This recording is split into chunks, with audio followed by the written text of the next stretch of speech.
Kelly McEwen won gold in the 100-metre breaststroke. Joining us is her big sister, Taylor. What a proud moment for you all. Yeah, it's been absolutely unreal. We are so proud. Like, it's been hard to come up with words this morning to describe how we're feeling. Oh. Did you cry, and were they happy tears? Oh, my God. I was pacing the kitchen before we came over to watch the swimming with the families. I couldn't sit down. I couldn't focus on what I was going to eat for breakfast. I couldn't think about anything other than the race that Kaylee was about to do. And then she had an awesome start. And from that moment, I kind of knew that the race was falling into place really nicely. And then, you know, she's always been a back-end racer. So I knew that if she was in a good position at the 50, that she'd be able to come home strong. And she did exactly that. She stuck to her own race plan. And that's a total testament to her as an athlete, to be able to do that under such immense pressure of the Olympic final. So good on her.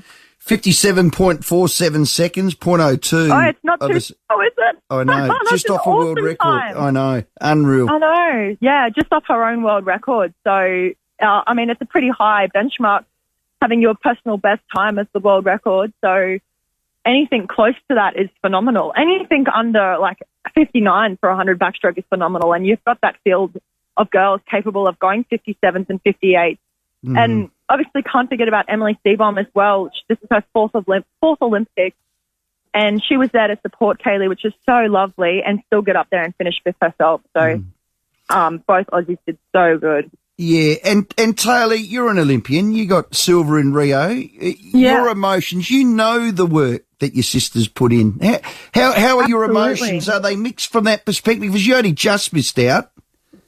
Yeah. I mean, Rio for me especially, was a big learning experience.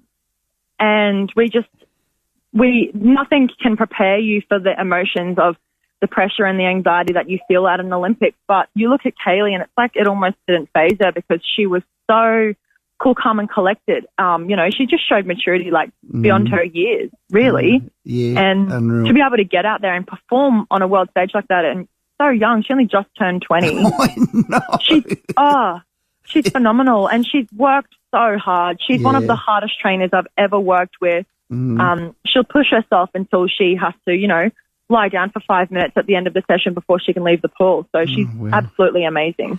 How sad you and your mum, Sharon, couldn't be there and share the moment. I know all athletes are the same, so paint the picture. Where did you watch it? What did you do? How's it all been?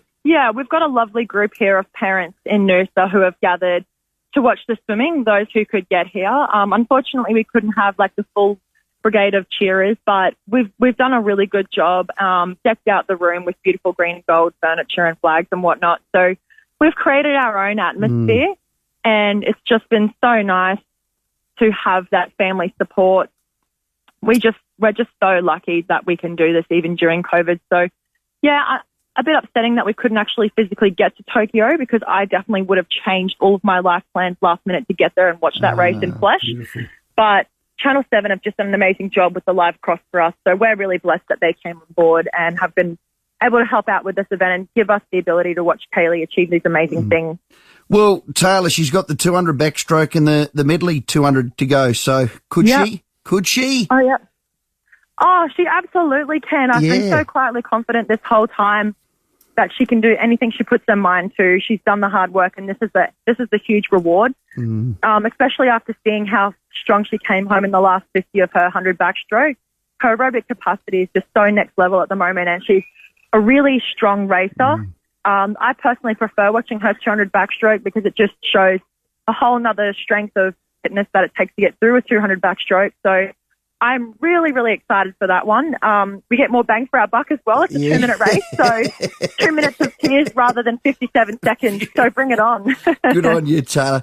This says more about me than anything, but the old F-bomb on 7 afterwards, just so Australian. It is so bloody Australian. And she looked down and she saw the family on the TV.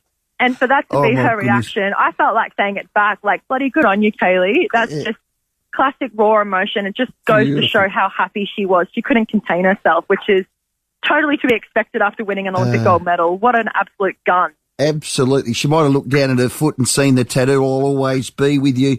Your dad's been your inspiration, Taylor, and it is sad to reminisce. Yeah, it would have been the last thing she saw before she took off on the start. Yeah. Looking down and seeing her feet on the backstroke wedge with the tattoos to remember her dad by. And it would have been the last thing that she felt before she touched the wall as well, Dad boosting her in that last little part of the race. She's always believed that he's helped her get over the line. You know, her hard work's done majority of the race, but she believes that he's lifted her in that last little bit to get on the wall, which is beautiful. And then she blew him a kiss at the end of the race as well, which is just so cute and just so amazing. And it just makes me want to give her a big cuddle. Oh, you've both done her proud, and we thank you for your time. Give your mum a hug as well. It's a proud family moment. We've got 2 more to go. We'll keep in touch, Taylor. We thank you for your time. Sounds great. Thank you so much for your support. Done. How good's that? Taylor McEwen. I know. Well done. I can hear it in her voice. Just superb. I love the emotion of the family members with a win of gold. We had a golden day in the pool today. Kaylee McEwen won the 100-metre backstroke, and that was Taylor, her sister. So that is the family. Let's hear from the man who called all the action. Joining us is Channel 7's Basil Zemplis. He is the Lord Mayor of Perth. Your Majesty, welcome. That's very kind, Rowie. Elite. Good afternoon, boys. Great to be with you again. And it's been exciting to be covering it at the pool. Our Aussie swimmers, they're something else, aren't they? Well, they are, led by the girls. Let's start with Kaylee McEwen's gold. Wow. Just a brilliant performance. And lots of a different sort of pressure on her than we saw on Ariane Titmus. She, probably like Arnie, was the favourite, expected to win. But I think with Arnie, if she lost to Ledecky, well, you know, the greatest female swimmer of all time, nobody was going to be too disappointed in her. Ditto, nobody was going to be too disappointed in Kaylee McEwen. But she was the world record holder coming in, and she did break the Olympic record in the heats on the way to the semi-final. She lost that in the semis. But there was pressure on her, and then an amazing family story. She lost her father, Sholto, 11 months ago. He wanted to be there to be able to see his daughter swim at the Olympic Games. He'd already seen Taylor swim 5 years ago in Rio.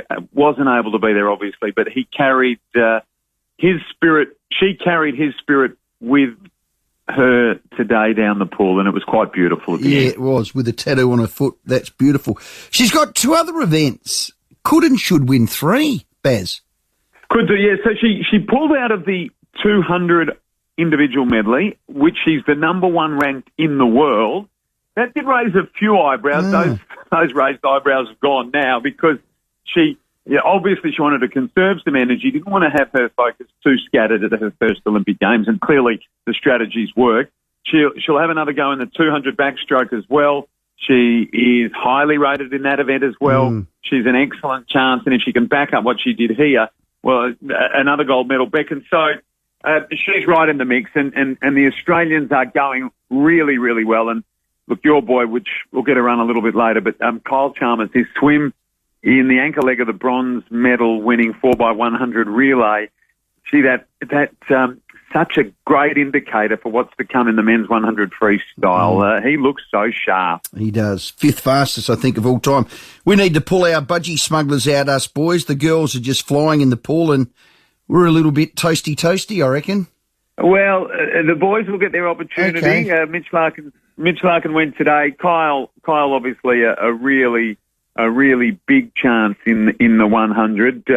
Earlier in the meet, we probably didn't quite get the results that we were looking for, but there's still some excellent swimming to come, and our relay teams in the 4x200 is an excellent chance. Our 4x200 freestyle relay team, which will feature Mac Horton, a really good chance as well. So don't bet against the boys just yet. But the overall strength of this team is significant, and Ariane Titmus looked really good in the 200 freestyle as well. So another one for her.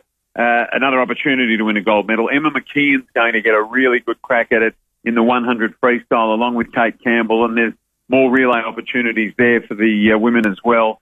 And look, there's a medal chance every day for us on the program, so it's a very exciting place to be around the Aussie team at the moment. Loving Thorpe and the Jones girls' work. They're just brilliant. Yeah, look, you have to pinch yourself sometimes, not only to be covering this great sport, and it's a privilege. You know, these moments, it is a privilege to be able to call these moments. And look, I grew up and then sort of working in and around Dennis and Bruce, who created such a great legacy for all of us and the next generation coming through. Bruce is still around us and such a great mentor and guide and friend to all of us. But they set a wonderful tone and a wonderful way of doing the Olympic finals. And I know that, you know, we follow in their footsteps largely. In my case, I mean, how lucky was I? Dennis Cometti called the swimming, Bruce McAvaney called the swimming, in between Ray Warren with Channel 9, and to be able to follow in their footsteps and try and do the swimmers' work justice, it is a privilege. And, you know, you hope that you can just add something to the race that might add to the moment and add to the occasion. And it was thrilling to be able to do that with Arnie. Ariane Titmus, such a great champion. And to beat a really big name, I think, made that victory that much more special. Yeah, keep up the great work. You're certainly doing that, Baz. That's very kind, Rowie. More swimming to come. You can see it all on 7. I don't even need to plug it. The whole world is watching Channel 7 coverage at the moment. And thank you to everybody. And for those of you in lockdown and doing it tough, we're all thinking of you, that's for sure. Yeah, Basil Zemplis, our guest. Tokyo Olympics, it is live on 7+7, mate. It has just been fantastic. And I'm loving their work with Thorpe and Jonesy at the pool. The pool is the number one. You know what I love? Ian Thorpe he's almost like a clairvoyant. He calls it 100 metres out. He's done that. He says, watch this. This is a good position. You think, come on, Thorpe. He's got to touch the Dermot Burtons. He does. It's amazing. It is amazing. Basil Zemplis, our guest.